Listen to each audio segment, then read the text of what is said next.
Mahkamah Konstitusi akhirnya menghapus ambang batas pencalonan presiden dan wakil presiden atau presidential threshold.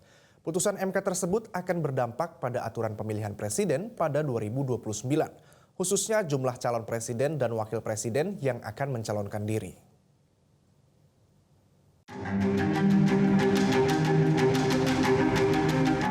Setelah 34 kali ditolak, permohonan uji materi pasal 222 Undang-Undang Nomor 7 Tahun 2017 tentang pemilu yang memuat aturan presidensial threshold atau ambang batas pengajuan calon presiden dan wakil presiden akhirnya dikabulkan.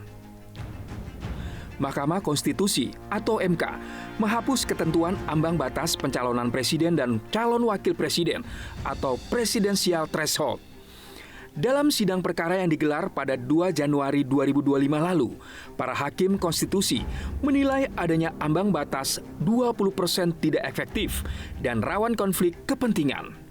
Hakim konstitusi juga menimbang hadirnya presidensial threshold menyebabkan adanya kecenderungan penyelenggaraan Pilpres dilaksanakan dengan 2 pasangan calon.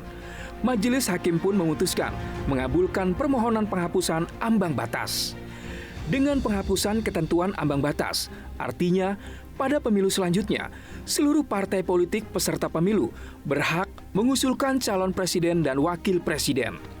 MK pun meminta DPR untuk segera merevisi Undang-Undang Nomor 7 Tahun 2017. Dan setelah mempelajari secara saksama arah pergerakan politik mutakhir Indonesia, terbaca kecenderungan untuk selalu mengupayakan agar setiap pemilu presiden dan wakil presiden hanya terdapat 2 pasangan calon presiden.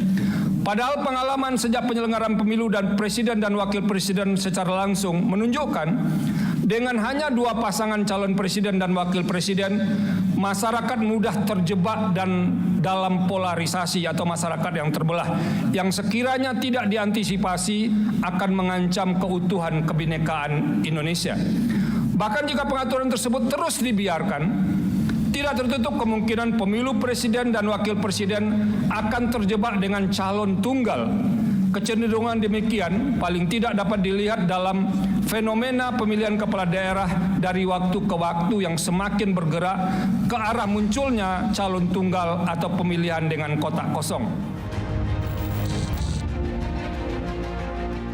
Pakar kepemiluan sekaligus salah satu penggugat ambang batas pencalonan presiden, Titi Anggraini, mengapresiasi putusan Mahkamah Konstitusi. Titi menyebut, putusan ini menunjukkan bahwa ambang batas pencalonan presiden memang bertentangan dengan nasionalitas konstitusi. Titi pun berharap dalam pemilu selanjutnya tidak terjadi polarisasi, sebab ruang untuk kontestasi sudah dibuka lebar oleh mahkamah. Jadi ini luar biasa ya, 2029 Pilpres kita akan lebih inklusif, masyarakat akan lebih punya banyak pilihan. Mudah-mudahan polarisasi tidak akan terjadi karena ruang untuk kontestasi sudah dibuka lebar oleh Mahkamah Konstitusi.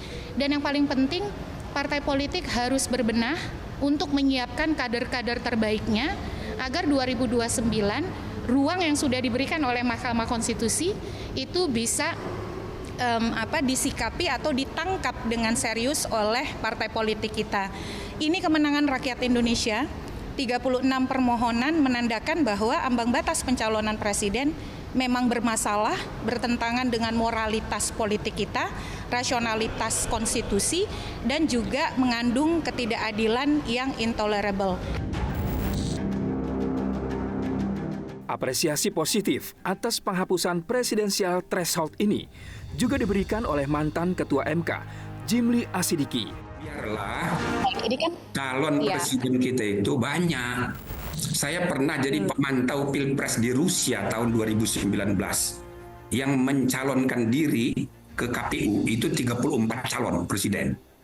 Tapi yang diterima memenuhi syarat cuma 8. Lalu waktu Pilpres pemungutan suara, Vladimir Putin dapat 76% suara rakyat. Artinya, kalau rakyat menghendaki, seorang pasti dipilih, tapi tidak perlu menghalangi yang 7 orang lainnya.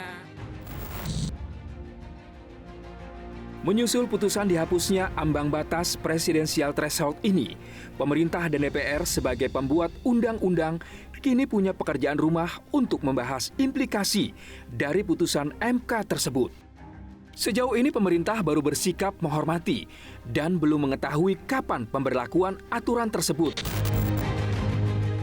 Dengan adanya putusan MK ini, maka pada kontestasi Pilpres selanjutnya, seluruh partai politik bisa mencalonkan capres dan cawapres. Artinya, bila Presiden Prabowo Subianto maju lagi dalam Pilpres 2029, bukan tidak mungkin Ketua Umum Partai Gerindra itu akan menghadapi banyak pesaing. Jelajahi cara baru mendapatkan informasi. Download Metro TV Extend sekarang.